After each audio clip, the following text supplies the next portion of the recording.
बिस्मिल्लाहिर्रहमानिर्रहीम। अस्सलाम वालेकुम नाज़रीन, मैं हूं आपका होस्ट अहमद फवाद। आज तारीख है 12 मार्च और दिन है जुमेरात का। 3-4 इंपॉर्टेंट खबरें जी आज की व्लॉग में आपसे शेयर करूंगा। पहली बड़ी ब्रेकिंग न्यूज़ तो ये है कि इस्लामाबाद हाई कोर्ट ने बिल आखिर इमरान खान साहब को अस्पताल मुंतकिल करने के हवाले से जो बड़ा फैसला था ना वो सुना दिया है। और इस फैसले के साथ ही बंद कमरों में क्या चल रहा है, इमरान खान साहब को जो डील की ऑफर बार बार की जा रही है, जो एनआरओ मांगा जा रहा है, इस मामले में क्या ब्रेक थ्रू हो पाया है या नहीं हो पाया, इस पर भी कुछ एक्सक्लूसिव डिटेल्स हैं जी, वो भी सामने आ गई हैं। वो भी आज की व्लॉग में आपके साथ में शेयर करूंगा जी। दूसरी इंपॉर्टेंट खबर ये है कि ईरान जो है, ईरान की जानिब से ये दिखा दिया गया है कि वाकई आबनाए हरम्स पर मुकम्मल तौर पर उनका कंट्रोल है और अमेरिका की जानिब से जो धमकियां दी जा रही हैं वो सिर्फ और सिर्फ धमकियां ही हैं। प्रैक्टिकली ईरान का वहां पर कंट्रोल है, बल्कि आज भारत का एक ऑयल टैंकर जो है वो भी ईरान की जानिब से तबाह किया गया। इस पर कुछ तफसीलात आपके साथ में शेयर करूंगा जी कि आबनाए हरम्स पर इस वक्त जो सिचुएशन है वो क्या है। और ये भी आपको बताऊंगा जी कि रूस, जिसने ट्रंप से भी और फिर ईरानी जो सुप्रीम लीडर हैं उनसे भी टेलीफोनिक गुफ्तगू की थी और जंग बंदी की जो गुजारिश है वो उनकी जानिब से की गई थी, आज रूस की जानिब से ये स्टेटमेंट सामने आई है जिसमें यह कहा गया जी कि ईरान जो है, ईरान का जो दिफा है वो रूस की जानिब से तस्लीम कर लिया गया है। और एक पिक्चर भी रूस की जानिब से शेयर की गई है और ये पिक्चर मगरिब की आंखें खास तौर पर खोलने के लिए काफ़ी है। इस पर कुछ अहम तीन तफसीलात हैं, बड़ी डेवलपमेंट्स जो हैं वो हो रही हैं, चीज़ें आपके साथ शेयर करूंगा जी। और आखिर में आपको ये बताऊंगा जी कि शहबाज शरीफ जो हैं वो अचानक से सऊदीया जा रहे हैं और आप यूँ समझिए कि सऊदीया में उन्हें तलब किया गया है। इसी वजह से अचानक से उनका ये जो दौरा है वो हुआ और वो सऊदीया जा रहे हैं। सऊदीया दौरा क्यों इंपॉर्टेंट है और उस दौरे में शहबाज शरीफ क्यों मिलने जा रहे हैं और उनसे क्या डिमांड्स की जाएंगी या क्या पूछा जाएगा, इस दौरे का मकसद क्या है, कुछ एक्सक्लूसिव डिटेल्स इस हवाले से भी आपके साथ में शेयर करूंगा। सबसे पहले जो खबर आपके साथ शेयर करनी है जी वो इंटरनेशनल लेवल पर पहले आते हैं जी। मामला यह है जी कि अमेरिका और ईरान जो जंग है, एक तरफ अमेरिका नुकसान बिलाशुबा कर रहा है ईरान का, लेकिन दूसरी तरफ अमेरिका को भी दुनिया में हजीमत का सामना करना पड़ा है। इवन के ट्रंप के जो अपने वोटर सपोर्टर अमेरिका के अंदर बड़ा जो रद्द अमल है वो इस जंग के अगेंस्ट सामने आ रहा है। और अब सूरत हाल ये बन गई है कि ट्रंप इस जंग का जो मुद्दा है ना वो अपने मुशीरों पर डाल रहा है और कोशिश ये कर रहा है जी अपनी स्टेटमेंट्स के जरिए, जिनमें वो ये कह रहा है कि ये जो जंग है वो जल्द ख़त्म हो जाएगी, हमने ईरान को जो है वो हरा दिया है। इसका मकसद ये है जी कि आलमी मंडी में जो ऑयल की प्राइसेस हैं वो बहुत ज़्यादा ऊपर ना जाएं, क्योंकि बहुत ज़्यादा ऊपर अगर चलेगी, $150-200 फी बैरल कीमत अगर चली जाती है तो ये भी अफोर्ड नहीं किया जा सकेगा और अमेरिका भी खासतौर पर इसको अफोर्ड नहीं कर सकता। और दूसरी तरफ अबनाए हरम्स के हवाले से आपको बताता चलूँ तो अमेरिका की जानिब से ये धमकियाँ दी जा रही थी ईरान को कि हम वहाँ से अपने जो टैंकर्स हैं, जो हमारे ऑयल के जो जहाज़ हैं वो गुजार के दिखाएंगे और हमने उनकी जो नेवी है वो तबाह कर दी है। लेकिन अमली तौर पर यह हुआ है कि अमेरिका ने ये कोशिश की लेकिन जो ऑयल का जहाज़ था वो तबाह कर दिया गया ईरान की जानिब से अमेरिका का। फिर अभी रात गए ये डेवलपमेंट सामने आई है कि भारत का भी एक जो जहाज है ना, और इसकी तस्दीक खुद भारतीय मीडिया की जानिब से भी की गई है, उसने भी आबनाए हरम से गुजरने की जो कोशिश है वो की और जो ईरान की जानिब से वार्निंग दी गई थी उसे जो है वो नहीं माना, तो उस पर भी ईरान की जानिब से अटैक करके उस टैंक जो ऑयल जो जहाज था उसे भी तबाह कर दिया गया है। और ये साबित कर दिया है ईरान ने कि आबनाए हरम्स पर उसका मुकम्मल तौर पर कंट्रोल है। और सूरत हाल इस वक्त यहाँ तक पहुँच गई है कि अमेरिका जो पहले धमकियाँ दे रहा था अब वो जहाज़ों को सिक्योरिटी देने से भी इनकार कर रहा है। यानी कि सिक्योरिटी मांगी जा रही है ना उनसे कि हमने ये जो जहाज़ है हमने गुजारना है, यहाँ से शिप गुजारनी है, तो अब हमें जो सिक्योरिटी है वो दें, वो भी नहीं दी जा रही। बल्कि जो बहरी बेड़े करीब करीब भी थे या उन जगहों पर मौजूद थे जहां पर ईरान की जो मिसाइल रीच है वो पहुंच सकती है, अमेरिका ने अपने जो बहरी बेड़े हैं वो भी उनसे दूर खड़े कर दिए हैं। तो ये इस वक्त जो सिचुएशन है वो अमेरिका के लिए बनी हुई है और लॉन्ग वार बिल्कुल अफोर्ड नहीं की जा सकती। अगर हफ्ता 2 हफ्ते मजीद चीज़ें चलती हैं ना, तो अगर आपकी जो ऑयल प्राइसेस हैं आलमी मंडी में वो $150 से $200 फी बैरल तक पहुंचती हैं, तो पाकिस्तान को तो छोड़े ना, पाकिस्तान में तो वैसी माशी सूरत हाल स्टेबल नहीं है, तो यहाँ पर तो हुकूमत ने कह देना है कि आप जो है वो बस पैदल चलें या जो है वो साइकिलों के ऊपर सफ़र जो है वो करें। यूरोप जो है उसकी जो माशी कंडीशन है ना वो भी तबाही की तरफ चली जाएगी। तो इस वजह से भी ज़रूरी है अमेरिका के लिए कि जितना जल्दी हो सके इस जंग को ख़त्म किया जाए और इससे निकला जाए। लेकिन ईरान ने इस मरतबा ये किया कि क्योंकि वो पूरी तैयारी के साथ था तो कुर्की की तरह इस वक्त उसने फंसा लिया है और अब वो इतनी आसानी से निकलने नहीं देगा। और मुज़ाकरात अगर होते हैं, टेबल पर बैठ कर टॉक्स होती हैं, तो ईरान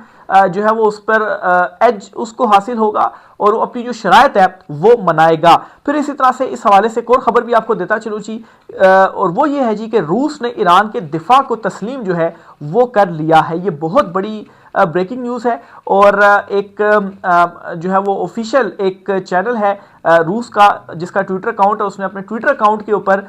वो जो तस्वीर है वो भी लगाई है जिसमें ईरान में जो एक स्कूल के ऊपर अटैक किया गया और बहुत सारे जो स्टूडेंट्स थी वो उनकी वहाँ पर जो शातें हैं वो हुई और वो जो पिक्चर थी वो उसने वहाँ पर अटैच की और मगरिब की एक तरह से आंखें खोलने की कोशिश ये की कि देखें ईरान भी तो जंग कर रहा है, वो भी तो अटैक्स कर रहा है, लेकिन इस तरह का अटैक ईरान की जानिब से नहीं किया गया। हालांकि 30-40 साल से उसके ऊपर सैंक्शंस लगी थी और उसने इस 30-40 सालों के दौरान अपना हर्म्स भी बंद नहीं किया। लेकिन ये जो कुछ अमेरिका की जानिब से अब किया गया, जो अटैक किया गया, और पहले तो ट्रंप ने कहा जी कि उसने स्कूल के ऊपर अटैक नहीं किया, फिर बाद में पेंटागन जो है वो खुद तस्लीम कर रहा है जी कि हाँ उनकी जानिब से ही अटैक किया गया था, लेकिन ये गलती से जो अटैक है वो हो गया था। तो बहरहाल गलती से एक मरतबा अटैक हो सकता है, उस जगह पर एक नहीं बल्कि 2 मरतबा अटैक किया गया ताकि जिन लोगों को अगर कोई रेस्क्यू किया जा रहा है, जिन तुलबा को या जो उनके पेरेंट्स वहां पर आए हैं, तो दोबारा भी जो अटैक है वो वहां पर किया गया, जिसकी वजह से शहादतों की जो तादाद थी वो ज्यादा भी हुई। तो यहाँ पर जो मगरिब है ना वो भी अब आहिस्ता आहिस्ता स्टैंड लेना शुरू हो गया है और ऑलरेडी जो ईरान है उसकी हिमायत की जा रही है और मजम्मत की जा रही है अमरीकी हमले की। तो ये जी इस वक्त इंटरनेशनल साइड जो सूरत हाल है वो बनी हुई है और अगर ईरान जो है वो कुछ महीने सस्टेन कर जाता है, बिलफर्ज 2-3 महीने ये जंग जो है वो चलती है और ईरान सस्टेन कर जाता है, तो फिर मैं ये समझता हूँ जी कि जो डाउनफॉल इसका आगाज हो गया है अमेरिका का बतौर सुपर पावर, तो वो फिर मतलब है कि वो आप यूँ समझे कि उसका जो सुपर पावर का स्टेटस है वो भी इस तरह से छीन सकता है कि चीन और जो रूस है वो फिर खामोश नहीं रहेंगे। ऑलरेडी जो मगरिब है वो भी चीन के साथ ताल्लुकात अब बेहतर करना चाहता है या रूस की तरफ जो है वो जाना चाहता है, क्योंकि वहां पर अब उनको जो फायदा है वो नजर आ रहा है। दूसरी इंपॉर्टेंट खबर ये है जी कि शहबाज शरीफ जो है इन्हें अचानक सऊदीया तलब किया गया है। अब ये भी एक खबर है जी कि मैं क्यों कह रहा हूँ कि सऊदीया तलब किया गया है, इसकी रीज़न ये है जी कि बड़ा अचानक ही जो दौरा है वो हुआ है और अचानक से खबर सामने आती है जी कि शहबाज शरीफ जो है वो सऊदीया जा रहे हैं और वहाँ पर उन्होंने जो मुलाकात है मोहम्मद बिन सलमान से वो करनी है। तो दौरे ऐसे तो नहीं होते, ये शेड्यूल होते हैं, पहले से बताए जाते हैं जी और उसी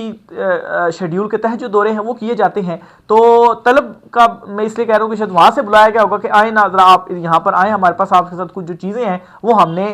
डिस्कस जो है वो करनी है। अब मौजूदा सूरत हाल को देखा जाए तो 3-4 इंपॉर्टेंट चीज़ें हैं जो इस मुलाकात के अंदर हो सकती हैं, इस वजह से शहबाज शरीफ सऊदीया जो है वो जा रहे हैं। नंबर 1 तो ये हो सकता है जी कि जो दिफाई वायदा एक किया गया था सऊदीया और पाकिस्तान इन दोनों ने कि किसी एक पर भी अटैक होगा तो दोनों पर अटैक तस्वुर जो है वो किया जाएगा। हो सकता है कि इसके हवाले से पूछा जाए जी कि हमारे ऊपर तो अटैक्स हो रहे हैं तो आप हमारा दिफा क्यों जो है वो नहीं कर रहे, ये एक सवाल जो है वो रखा जा सकता है, क्यों अमल इसके ऊपर नहीं किया जा रहा। फिर ये भी सवाल किया जा सकता है, ये भी कहा जा सकता है कि मुआहदा हुआ है, अब आप इसके ऊपर जो अमल है वो करें। तो इन दोनों चीज़ों में से कोई एक चीज़ जो है वो हो सकती है। फिर इस तरह से ये भी सवाल किया जा सकता है जी कि आखिर जो हमारी तरफ से दरख्वास्त दी गई थी पाकिस्तान की तरफ से जी कि हमने आपसे इतने अरब डॉलर जो हैं वो डिपॉजिट के तौर पर मांगे थे, इतने अरब डॉलर का जो तेल था जी उसकी सहूलत मांगी थी, तो उसके ऊपर आपकी जानिब से जो जवाब है वो नहीं आया, या उधर से जवाब आ सकता है और दरख्वास्त मुस्तरद हो सकती है, एक्सेप्ट हो सकती है, कुछ भी जो है वो इस मामले में हो सकता है। तो इस तनाजुर में ये जो दौरा है जी वो लग रहा है क्योंकि मौजूदा सूरत हाल को देखा जाए तो कोई और चीज़ की तरफ जो ध्यान है वो नहीं जाता। डाउट कनेक्टिंग भी देखी जाए करें तो तब भी यही जो चीज़ है वो समझ में आती है, क्योंकि अचानक से ये जो दौरा हुआ है, आखिर ये दौरा अचानक से क्यों हुआ है, इसके पीछे बहुत ही कोई जो हंगामी रीजंस हैं वही हो सकती हैं। तो बहरहाल जी शहबाज शरीफ हो सकता है कि भी चले गए हों दौरे के ऊपर। बहरहाल ये इंपॉर्टेंट जो मुलाकात है और इंपॉर्टेंट जो दौरा है जी वो होने जा रहा है। आगे चलते हुए जी एक और खबर आपके साथ शेयर करता चलूँ, और ख़बर यह है कि इस्लामाबाद हाई कोर्ट ने इमरान खान साहब की अस्पताल मुंतकली के हवाले से जो दरख्वास्त थी ना, इस दरख्वास्त पर बिल आखिर फैसला दे दिया है। कुछ घंटे चली ये समाअत, उसके बाद फैसला महफूज हुआ और फैसला महफूज होने के बाद कुछ देर पहले ही इस केस का जो फैसला है ना, इस दरखास्त पर वो सुनाया गया है। अब फैसला जरा आप देखें क्या सुनाया गया है, और मतलब है कि आप भी मतलब एक दफ़ा हैरान होंगे कि ये देखें जी क्या जो फैसला है वो सुनाया गया है, और इसमें कुछ पॉइंट्स भी आपके सामने मैं रखूंगा, मतलब है कि उससे भी आप समझ जाएंगे कि वाकई जो ये ख्याल किया जाता है कि हमारी जो अदालतें हैं वो बस अब अदालतें नहीं रही हैं, इनके ऊपर अब हमें एतमाद करने की ज़रूरत नहीं है। कुछ चीज़ें आपके साथ पॉइंट्स आपके साथ सामने जो है वो मैं रखूँगा, जिससे इस तासुर को मज़ीद जो तक़वियत है वो मिलेगी। नंबर 1 तो ये जी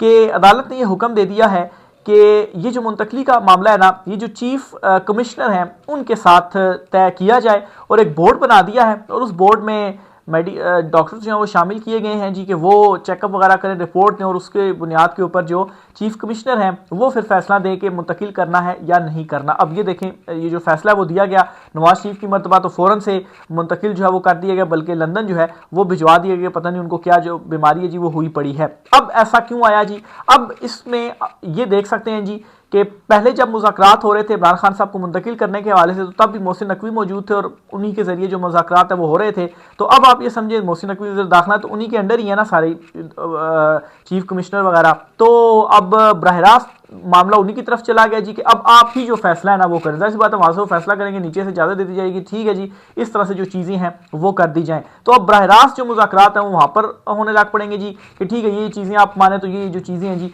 वो भी हम मानते हैं। तो एक तो इससे आप ये चीज़ ले लें। फिर दूसरे नंबर पर ये है जी कि पसे पर्दा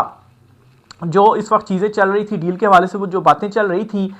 इस पर एटलीस्ट इतनी खबर तो अब मैं कंफर्म कर सकता हूं इस फैसले के बाद कि इमरान खान साहब की जानिब से अब भी एब्सोल्युटली नॉट ही है। क्योंकि अगर इमरान खान साहब कौमी हुकूमत की जो बातें चल रही हैं, इमरान खान साहब बाहर आने के हवाले से जो बातें कर रही हैं, बनी गाला पहले अस्पताल फिर अस्पताल से बनी गाला मुंतकली की जो बातें चल रही हैं, तो अगर कोई ना कोई डेवलपमेंट इसमें होती, कोई ना कोई ब्रेक थ्रू होता, तो लाजमी तौर पर यह होता कि जो फैसला है फैसले में कुछ ऐसी चीज़ ज़रूर सामने आती जिस पर इमरान खान साहब को कोई ना कोई जो रिलीफ है वो मिल जाता। लेकिन कोई भी रिलीफ नहीं मिला, चीज़ें फिर से डाल दी गई मोहसिन नकवी के ऊपर ही कि मोहसिन नकवी के साथ ही जो मुज़ाकरात है वो होंगे और वहाँ से जो फैसला है जी वो आएगा। तो इसका मतलब ये है जी कि अभी जो मुज़ाकरात हैं वो लटके ही हुए हैं, कोई ब्रेक थ्रू नहीं हुआ, और कोशिश अभी भी है कि मुज़ाकरात किए जाए, मनाने की कोशिश है कि अगर आप इमरान खान साहब मान जाते हैं तो फिर देखें अब तो हमारे हाथ में आ गया, अब हम ऑर्डर कर देंगे तो इमरान खान साहब को मुंतकिल जो है वो अस्पताल कर दिया जाएगा। तो एटलीस्ट इससे एक चीज़ की तो कन्फर्मेशन हो रही है कि अभी तक इमरान खान साहब जो है वो इनको कोई भी डील देने के लिए तैयार नहीं है, एब्सोल्युटली नॉट। इमरान खान साहब ने कह दिया है अपने असूल और अपने नजरिए के ऊपर इमरान खान साहब किसी सूरत कंप्रोमाइज करने के लिए तैयार नहीं है, ये एक चीज तो कंफर्म हो गई है। अब दूसरे नंबर पर यह हुआ है कि जो मेडिकल रिपोर्ट है वो अब आज भी अदालत में के सामने पेश नहीं की गई। अब आप यहां से अंदाजा लगाएं, ना मेडिकल रिपोर्ट इमरान खान साहब को दी जा रही है, ना मेडिकल रिपोर्ट जो इमरान खान साहब की फैमिली को दी जा रही है, इवन के मेडिकल रिपोर्ट अदालत में भी पेश नहीं की जा रही। तो अभी ऐसा क्या है मेडिकल रिपोर्ट में, या ऐसा कुछ है जो छुपाया जा रहा है इमरान खान साहब के हवाले से उनकी मेडिकल रिपोर्ट में, जो अदालत के सामने भी मेडिकल रिपोर्ट पेश नहीं की जा रही? आखिर क्यों ऐसा किया जा रहा है? इमरान खान साहब को क्या हुआ है? आंख के हवाले से जो मसला है उसकी डिटेल्स तो ठीक है सामने आई कि ये मसला था, ये ट्रीटमेंट हो रहा है, लेकिन जो मेडिकल रिपोर्ट है आखिर वो क्यों नहीं दी जा रही? अब इसके ऊपर जो मजीद शकूक व शुबहात है वो पैदा हो रहे हैं, और मजीद जो सवालात हैं जी वो उठ रहे हैं कि आखिर क्या हुआ है इमरान खान साहब को, क्यों मेडिकल रिपोर्ट आप इमरान खान साहब की नहीं दे रहे। और फिर आप आज भी देखेंगे जो बोर्ड भी बना है उसमें भी इमरान खान साहब के जाती डॉक्टर्स को शामिल नहीं किया गया। भी जाती डॉक्टर्स को क्यों शामिल नहीं कर रहे?